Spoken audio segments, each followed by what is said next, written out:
오늘 성경 말씀은 다윗이 그 아들 압살롬의 반역으로 인해서 도망을 가다가 베냐민 지파 땅인 바후림이라는 지역에 이르렀을 때에 베냐민 지파 게라의 아들 시므이라는 사람이 나와서 다윗에게 온갖 독설과 저주를 받았을 때의 일을 다루고 있습니다.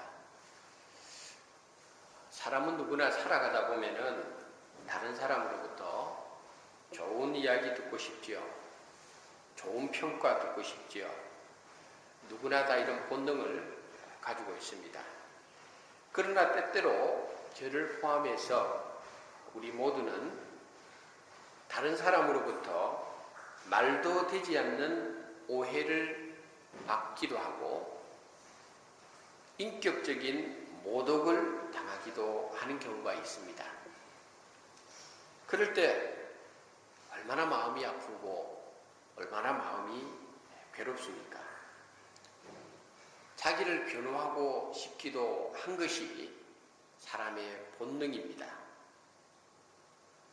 때로는 그것을 넘어서서 자기를 힘들게 하고 괴롭게 하고 모함하는 사람을 향하여 함께 맞서 싸우고 싶기도 하고 더 나아가서 그 사람에게 복수를 하고 싶은 마음이 들 때도 있습니다. 다윗에게 뜻하지 않게 바로 이 시므이라고 하는 사람의 저주가 임했을 때 다윗은 그 상황을 어떻게 극복을 했느냐? 오늘 이것을 살펴보면서 시므이의 저주라는 제목으로 하나님의 말씀을 함께 나누도록 하겠습니다. 먼저 오늘 본문의 이 사건은 다윗이 뜻하지 않는 분노를 경험했을 때 그 분노를 어떻게 극복했느냐?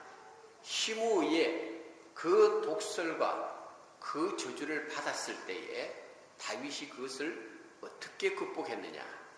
바로 여기에 대한 아주 좋은 교훈을 우리에게 가르쳐주고 있습니다.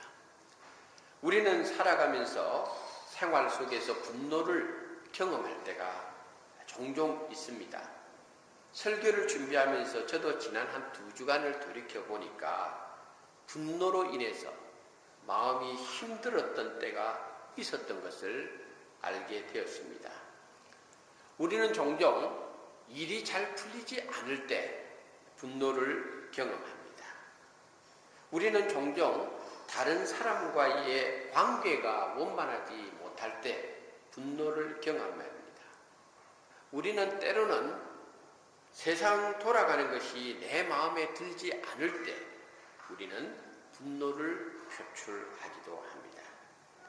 우리는 오늘 본문의 다윗처럼 다른 사람으로부터 모욕을 당할 때 역시 우리는 분노를 경험합니다. 우리는 다른 사람으로부터 말도 되지 않는 오해를 받을 때 역시 우리는 분노를 경험합니다. 이처럼 인간은 감정을 지닌 존재입니다. 그래서 방금 나열한 그런 일들을 만났을 때에 분노하는 것은 어쩌면 지극히 당연한 감정이기도 합니다. 그러나 분노를 어떻게 다스리는가? 분노를 어떻게 지혜롭게 극복하느냐? 사실은 이것이 분노를 우리가 경험할 때에 우리가 지혜롭게 이것을 극복하는 것이 참 중요하다는 것을 살아가면서 많이 경험할 뿐만 아니라 성경은 또한 그것을 우리들에게 교훈으로 가르쳐주고 있습니다.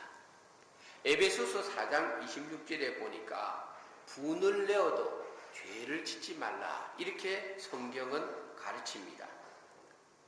내가 어떤 상황에서 화를 내고 내가 어떤 사람 때문에 화가 나더라도 그 화 자체는 어떤 면에서는 인간에게 감정적인 존재인 인간에게는 화나는 것은 당연합니다. 그런데 지극히 정당한 분노라 할지라도 그것이 죄로 연결될 정도로까지 나아가서는 안 된다. 이게 바로 성경이 우리에게 명확하게 가르쳐주는 진리입니다. 오늘 본문만 하더라도 지금 다윗의 입장에서 분노를 느낄 만한 일들을 경험하고 있는 것을 보여줍니다. 지금 이 시므이라는 사람으로부터 저주를 받았을 때 물론 이것도 다윗에게 상당히 화가 나는 상황이에요. 그런데 그 전에 이미 다윗은 정말 자기가 믿고 사랑했던 아들 압살롬이 반역을 일으킬 줄은 꿈에도 생각하지 못했어요. 아들이 아버지를 반역한 것, 인륜을 무시한 이런 일들을 다윗이 지금 경험하고 있습니다. 그래서 하루아침에 다윗은 왕위에서 쫓겨나서 지금 오늘 본문의 상황처럼 도망자의 신세를 지금 보내고 있는 것이 다윗의 형편입니다. 이런 상황에서 다윗은 계속적으로 분노의 상황, 분노의 환경 속에서 지내오고 있는 것입니다. 그리고 다윗을 어쩌면 더 화가 나게 만드는 사건은 이런 상황이 언제 끝날지도 모르는 것입니다. 이와 같이 지금 다윗은 자신을 둘러싸고 있는 모든 상황과 환경이 계속적으로 다윗을 분노하게 만드는 일들의 연속 속에 다윗은 지금 서 있다는 것입니다. 우리도 다윗처럼 관계가 파괴됨으로 인해서 분노를 경험합니다. 원치 않는 상황이 전개되어서 분노를 경험합니다. 불확실한 미래 때문에 분노를 경험합니다. 생각지도 않은 고통스러운 상황으로 내몰릴 때 다윗처럼 분노가 일어납니다. 이런 분노를 경험할 때에 우리는 성경의 말씀처럼 죄를 짓는 단계까지는 나아가지 말아야 한다는 것을 다시 한번 말씀을 통해서 확인합니다. 다시 말해서 우리는 생각지도 않고 뜻하지도 않는 내 생활 속에서 분노를 경험할 때에 분노를 잘 극복하는 것, 죄를 짓지 않는 단계까지 나아가지 않는 것, 이것이 바로 분노를 잘 극복하는 지혜로운 사람입니다. 오늘 본문에 보니까 다윗은 여러 가지 분노를 경험하는 사건들을 연속적으로 경험하는데 다윗의 위대한 점이 있다면 분노를 슬기롭게 잘 극복할 수 있는 첫 번째 방안은 뭐냐면 누구누구의 탓을 하지 않는다. 사람 탓도 하지 않고 환경 탓도 하지 않습니다. 사실 다윗의 입장에서 볼 때에 사람 탓이 왜 안 되겠어요? 자기 자식이 그런 일을 벌였는데 왜 자식 탓을 하고 싶지 않겠어요? 그리고 압살롬이 반역을 일으켰을 때에 많은 이스라엘 백성들의 민심이 다윗에게서 압살롬으로 넘어갔습니다. 왜 그 사람들을 탓하고 싶지 않겠어요? 다윗이 왕위에 있을 때는 다윗을 존경하다가 한순간에 사람들의 시선이 다윗에게서 돌아갔을 때 다윗은 거기서 굉장히 실망감을 느꼈을 겁니다. 다윗을 둘러싸고 있는 환경 한순간에 바뀌었습니다. 환경 탓, 사람 탓 왜 하고 싶지 않겠어요? 그런데 오늘 본문을 가만 보면은 그와 같은 엄청난 분노의 환경, 분노를 일으킨 사람들이 자기부터 주변에 많이 있음에도 불구하고 다윗은 그 분노를 극복함에 있어서 첫 번째는 누구 탓도 하지 않는다는 거예요. 사람 탓도 하지 않습니다. 환경 탓도 하지 않습니다. 이것이 다윗의 위대한 점이에요. 사실 우리가 이 모습들을 가만 보면 저 자신이 내 자신만 보더라도 당장에 누군가로부터 내가 참 이렇게 다윗처럼 어떤 분노를 느낄 만한 일을 경험했을 때 당장에 그 사람 때문이야. 저는 말하기가 참 쉬울 것 같아요. 또 실제로 그렇게 왔어요. 그런데 성경은 우리에게 분노를 극복하기 위해서는 분노 때문에 죄 짓는 데까지 나아가지 않기 위해서는 오늘 다윗처럼 누구누구 때문에 누구누구 탓 이거 하지 말아요. 여기에서는 해답이 일어날 수가 없다는 거예요. 오히려 다윗은 그런 상황에서 자기 자신을 탓합니다. 내 탓이구나. 내 잘못이구나. 내 죄 때문이구나. 그래서 분노를 야기시킨 그 여러 가지 상황 속에서 다윗은 그 문제를 해결하는 방법은 남 탓이 아니야. 내 탓이야. 내 잘못이야. 내 문제야. 이걸 먼저 짚고 넘어가는 데 있어서 다윗의 위대한 점이 있다는 것이에요. 시므이가 저주를 합니다. 시므이 저주하는 내용이 오늘 본문 10절과 11절에 잘 나와 있습니다. 그런데 그 시므이의 저주를 묵묵히 다윗은 듣습니다. 그리고 그 저주하는 그 내용을 받아들입니다. 사실 다윗은 시므이가 막 저주할 때에 인간적으로 보면 다윗도 얼마나 화가 나고 얼마나 황당했겠어요. 그런데 시므이의 그 저주 안에는 하나님의 허락하심이 있지 않겠느냐. 다윗이 그걸 발견하는 거예요. 사실 오늘 이 본문의 사건 앞에 보면은 다윗의 아들 압살롬은 다윗이 정말 사랑했던 아들이에요. 그리고 이 압살롬은 굉장히 똑똑했어요. 성경에 보면은 압살롬은 발바닥부터 정수리까지 흠이 없는 사람이라고 그랬어요. 다윗은 아내를 많이 두었는데 여러 가지 그 아내들로부터 자식들이 나오다 보니까 다윗의 자식들이 다 배다른 자식들이에요. 그런데 이 압살롬은 그 가운데서도 아주 뛰어난 아들이었어요. 그래서 늘 다윗은 성경에 보니까 다윗이 압살롬을 심히 사랑했다고 표현되어 있어요. 근데 이 압살롬한테 아주 아름다운 누이 동생이 하나 있었어요. 그 누이 동생의 이름은 다말이라는 여인이에요. 그런데 다윗의 그 아들들 가운데에서 암논이라는 아들이 있었는데 이 아들이 압살롬의 누이 다말을 너무너무 좋아한 거예요. 상습병이 날 정도로 좋아했어요. 그런데 이복 형제들이니까 결혼하기가 참 곤란해요. 그러니까 이 암논이 깨를 내어가지고 일부러 아픈 척해서 압살롬의 누이 다말로 하여금 자기 방으로 병문안 오도록 만들어가지고 거기서 그냥 겁탈을 하고 말아요. 그래서 이 다말의 인생이 한순간에 송두리째 파괴되고 말았어요. 그게 바로 사무엘하 13장부터 14장에 연결돼서 나와요. 그러면 이 사건을 경험했던 압살롬의 입장에서는 자기 누이가 그렇게 겁탈을 당했으니까 그 자기 누이를 겁탈했던 암논이 얼마나 믿겠어요. 근데 암논은 어쨌든 압살롬보다는 형이에요. 그래서 아버지인 다윗이 이 문제를 잘 처리해 주기를 기대했어요. 근데 성경에 보니까 다윗이 자식들 사이에 일어났던 그 엄청난 비극적인 일을 보면서 다윗이 화만 내었지 그 문제를 제대로 해결을 안 해준 거예요. 이것 때문에 압살롬이 마음의 아버지에 대한 원한을 갖게 되었습니다.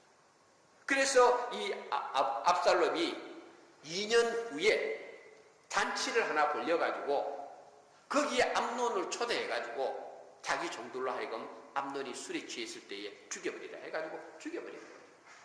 그리고 이 일로 압살롬은 다른 곳으로 피신해 있는 것이 바로 앞에 나타난 사건들하고 연결됩니다.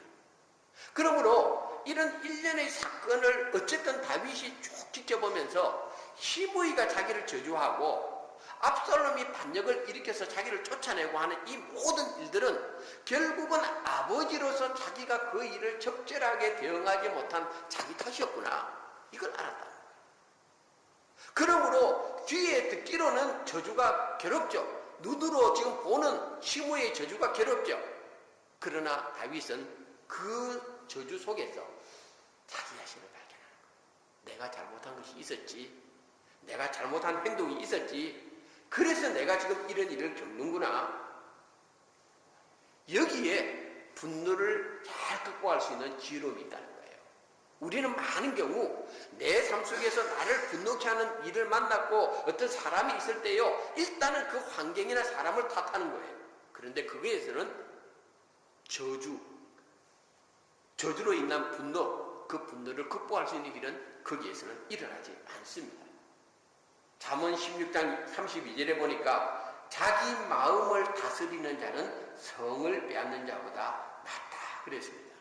우리 신앙인은 그것을 목표로 삼아야 됩니다. 어떤 상황이 있었는지 뭔가 내 마음속에 마음에 들지 않는 분노가 일어난다 할지라도 그 분노를 감정적으로 대응하기보다는 그 분노를 자기 마음을 다스리고 그 분노 속에서 자기를 돌아볼 줄 아는 이 지혜로움이 우리 삶 속에서 분노를 극복할 수 있는 좋은 기회가 되는 것입니다. 내 마음속에 분노가 일어나는 것은 분노 자체는 사실은 좋은 것도 나쁜 것도 아니에요. 분노는 대개 외부로부터 오지만은 그 분노에 대응하는 방식은 내 안에서부터 출발하는 거예요. 그러므로 그 분노 속에서 자기를 돌아보고 그 분노 속에서 자기 자신을 살펴볼 수 있는 기회가 될 때에 분노를 잘 극복할 수가 있다. 죄 짓는 단계까지 나아가지 않을 수가 있다. 이걸 오늘 시므이의 저주를 받는 다윗을 통해서 발견할 수가 있는 것입니다. 두 번째는 오늘 본문에 하나님의 이름을 망령되이 일컫지 말아야 된다. 이걸 우리에게 가르쳐 줍니다. 신앙인들이 범하기 쉬운 잘못 중에 하나는 너무 쉽게 자신의 생각이나 자신의 행동에 대해서 하나님의 이름으로, 하나님의 뜻으로 단정하는 경우가 많습니다. 이게 굉장히 많아요. 오늘 본문 7절하고 8절에 보니까 시므이의 저주의 내용을 감아보면은 시므이가 다윗을 저주하는 내용 속에 전부 다 여호와께서 그렇게 했다고, 자기가 지금 말하는 거, 자기가 생각을 드러내는 거, 자기가 행동하는 것을 이거는 여호와께서 너에게 그렇게 했다, 이렇게 두 번이나 표현하고 있는 것을 볼 수가 있습니다. 시므이는 다윗을 향하여 오늘 본문에 보니까 비루한 자여라고 외칩니다. 비루한 자라는 뜻은 뭔가 하면은 헛된 일을 도모하는 쓸데없는 인간이라는 뜻입니다. 다시 말해서 시므이는 왕이었던 다윗을 향하여 쓸데없는 인간이라고, 비루한 놈이라고 이렇게 저주하는 거예요. 이게 얼마나 큰 독설이에요. 거기에다가 시므이는 이렇게 말합니다. 가거라. 오늘 아까 이렇게 딱 보니까 우리 강원영 집사님이 오늘 기도라고 그런지 참 양복 입고 왔는데 저는 무슨 탤런트가 들어오는 줄 알았어요. 참 오늘따라 우리 강원영 집사님 잘생겼어. 얼마나 잘생겼는지. 그래서 제가 부엌에서 김보미 집사님 보고, 보미 집사님 우리 강원영 집사 잘 챙겨야 됩니다. 그랬더만 김보미 집사가, 원래 김보미 집사가 또 이렇게 좀 성격이 좀 활동한 사람이라 그런지 아이고 가고 싶으면 가 그러더라고요. 근데 지금 시므이가 다윗 보고 가거라 그래요. 꺼져버리란 말이에요. 시므이는 다윗 보고 말합니다. 너 우리 지파의 피를 너무 많이 흘린 사람 아니냐는 거예요. 여러분, 다윗 앞에 왕은 사울 왕인데 이 사울 왕은 베냐민 지파 사람이거든요. 그러니까 시므이뿐만 아니라 베냐민 지파 입장에서는 사울 왕이 왕위에서 쫓겨나고 사울 왕이 훗날 죽고 이 모든 사울 왕의 비극은 전부 다윗 때문에 그렇다고 생각을 하는 거예요. 그러니까 시므이의 저주는 사실은 당시에 많은 이 베냐민 지파 사람들이 가지고 있는 다윗에 대한 마인드였어요. 그런데 시므이가 가지고 있는 이 결정적인 잘못은 뭐냐면은, 다윗 네가 사울 왕가의 피를 많이 흘리게 하지 않았느냐? 네가 강제로 왕권을 뺏어가지 않았느냐? 여호와께서 지금 네가 지금 당하고 있는 고난은 그래서 네가 당하는 고난이야. 여호와께서 그래서 네 왕권도 빼앗은 거야. 네 아들 압살롬한테. 지금 이런 식으로 이야기를 하는 거예요. 근데 이게 평범한 이야기 아니고 여호와께서 이것을 두 번이나 반복하면서 하나님께서 이 일을 행했다는 식으로 다윗에게 말하고 있습니다. 시므이는 자신의 독설의 근거를 여호와의 이름으로 함부로 하나님의 뜻이다, 하나님이 행하신 일이다 라는 식으로 정당화시키고 있어요. 위험한 거예요.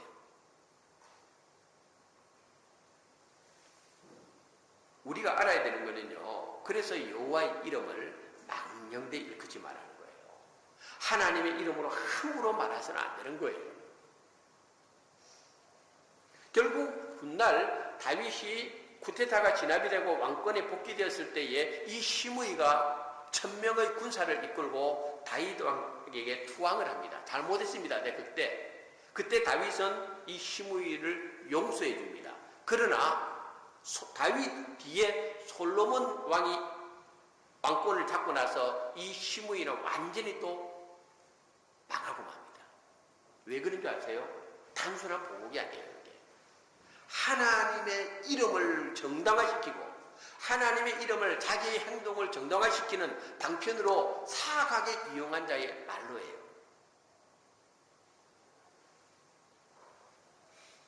교회 다니는 사람들은요, 늘 이게 문제예요. 다 하나님의 뜻이라고 해요. 다 하나님께서 행하신 일이라고 그래요. 위험한 생각이에요.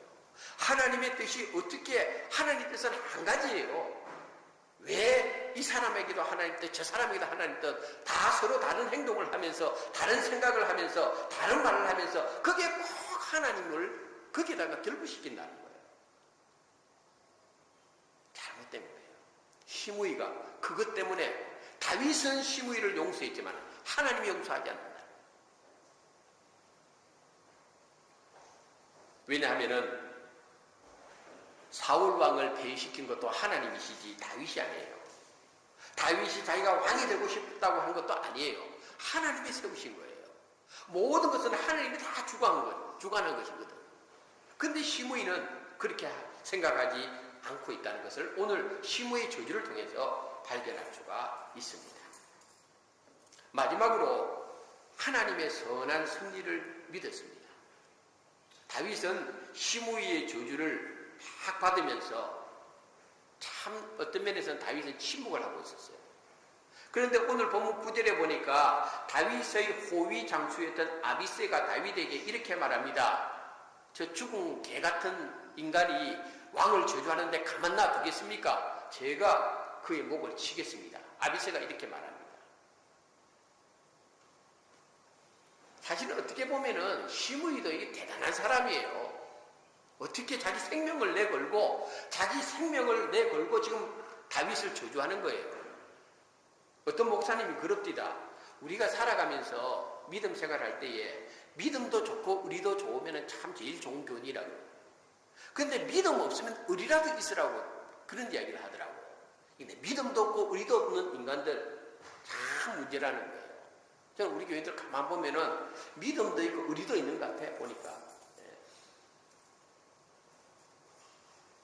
시므이는요, 적어도 베냐민 지파에 대한 의리를 지킨 사람이에요. 사울 왕가에 대한 의리를 생명을 걸고 지킨 사람이에요. 어떤 면에서 시므이는 이런 좋은 점은 가지고 있어요. 문제는 믿음의 중심이 하나님께서 벗어났다는 것. 그게 시므이의 치명적인 단점이죠. 어쨌든 아비새는 다윗의 충실한 장수였는데 시므이의 목을 치겠다고 그렇게 이야기를 합니다.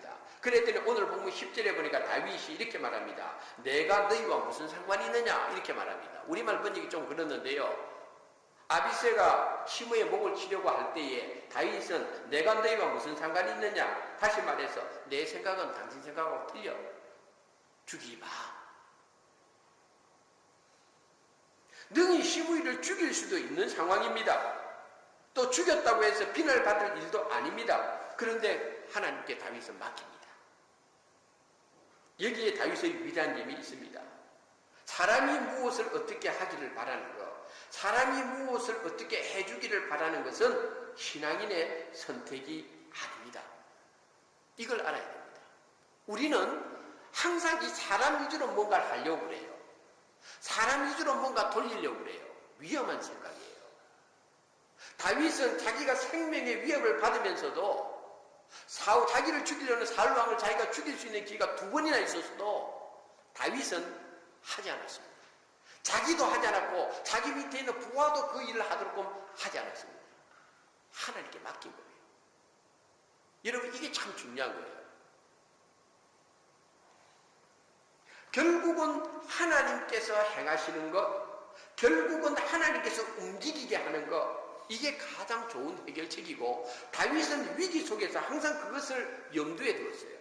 그래서 오늘 12절에서 다윗은 이렇게 말하고 있습니다. 혹시 여호와께서 나의 원통함을 감찰하시니니 오늘 그 저주 때문에 여호와께서 선으로 내게 갚아 주시리라. 이렇게 말해주고 있다는 거예요.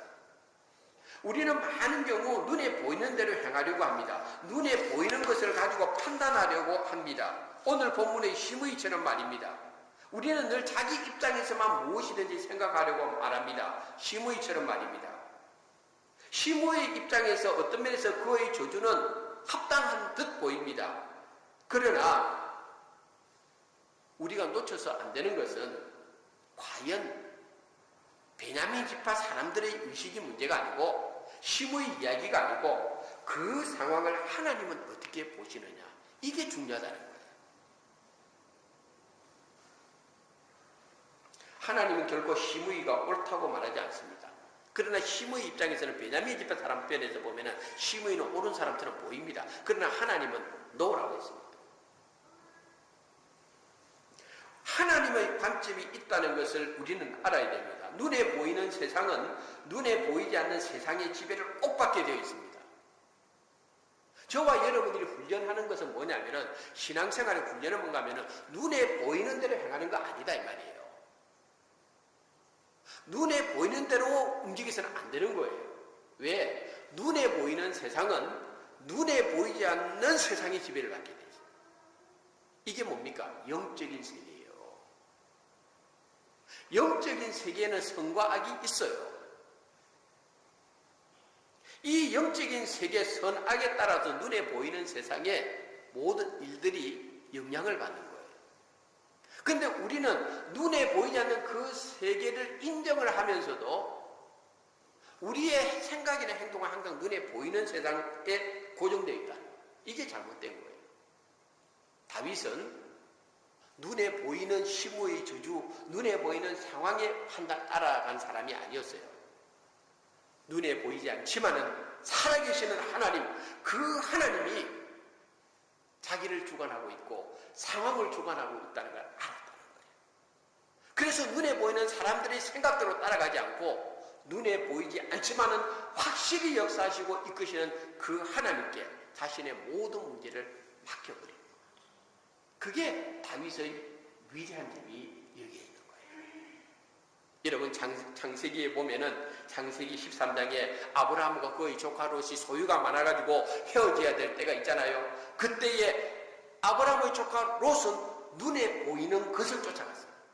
그런데 아브라함은 눈에 보이지 않지만은 이끄시는 그 하나님, 영이신 그 하나님 의지하고 나가는 거예요.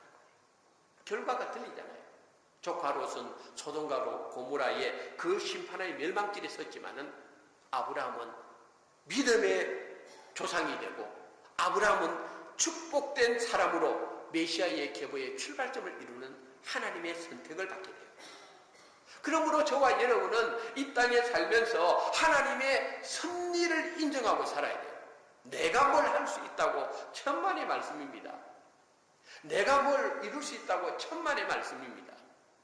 여러분, 멜번 저널에 제가 우리 교회에 광고를 낼 때에 하나님의 뜻, 하나님의 음성, 하나님의 백성 할 때에 이유가 있는 거예요. 우리는 영의 세계에 살고 있다는 거예요. 눈에 보이는 대로 이제는 생각하고 눈에 보이는 대로 따라가서는 다 실패합니다. 하나님의 방법대로 나아가야 돼요. 하나님의 뜻대로 하나님의 선한 섭리를 믿고 나아가야 돼요. 그러면은 우리가 비록 고난 가운데 있다 할지라도 하나님이 정하신 때까지 침묵하고 나아가면은요, 저주가 변하여 축복이 되고 화가 변하여 복이 되고 슬픔이 변하여 기쁨이 되는 하나님의 선한 섭리를 만나게 되어 있는 거예요. 그 때를 우리가 놓치지 말아야 돼요. 그 때를 바라봐야 돼요. 다윗은 그 때를 바라보는 거예요. 지금 시므이 하나 뭉치고 안 치고 이게 중요한 게 아니에요. 하나님이 이끄시는 거. 그걸 다윗이 믿었기 때문에 하나님께 맡겼다는 것. 이걸 우리가 오늘 말씀을 통해서 배울 수가 있는 것입니다. 말씀의 결론입니다. 왜 하나님께서 다윗을 내 마음이 합한 사람이라 했을까? 정말 다윗의 모습은 인간적으로 실수도 많았고 하나님 앞에 정말 치명적인 오점을 남겼던 일도 있었어요. 그런데 하나님은 다윗을 사랑했어요. 내 마음에 합한 사람이라고 했어요. 왜 그랬을까? 그 한 파트를 오늘 다윗이 시므의 저주에 반응하는 모습을 통해서 아주 우리에게 잘 보여줍니다. 인생의 걸음은 우리가 어떤 상황, 어떤 환경에 있다 할지라도 결국은 내가 걷는 게 아니에요. 하나님이 인도하시는 겁니다. 그렇게 우리 성도들은 다윗처럼 어떤 어려운 상황을 만나더라도 또 때로는 애매한 고난을 당한다 할지라도 감정대로 말하고 행동하는 것이 아니라 때로는 그 상황을 자신의 신앙을 돌아보는 계기로 삼고 하나님께서 어떻게 이 가운데서 나에게 말씀하시고 하나님께서 어떻게 이 가운데서 나를 이끄시나 하는 하나님의 특별한 섭리를 기억하고 하나님께 맡기는 것. 이게 바로 우리가 고난 가운데서 또 시므의 저주를 통해서 받았던 다윗의 고통스러운 상황 속에서 지혜롭게 극복했던 다윗의 신앙을 발견할 수가 있는 것입니다. 합력하여 하나님은 선을 이루시는 분입니다. 우리는 그것을 놓치지 말고 다윗처럼 이번 한 주간도 하나님의 선한 섭리에 우리 자신을 맡기고 하나님 바라보고 믿음으로 승리하는 귀한 한 주간 되시기를 주님의 이름으로 축복합니다. 기도하겠습니다. 살아계신 하나님 아버지 은혜를 감사합니다.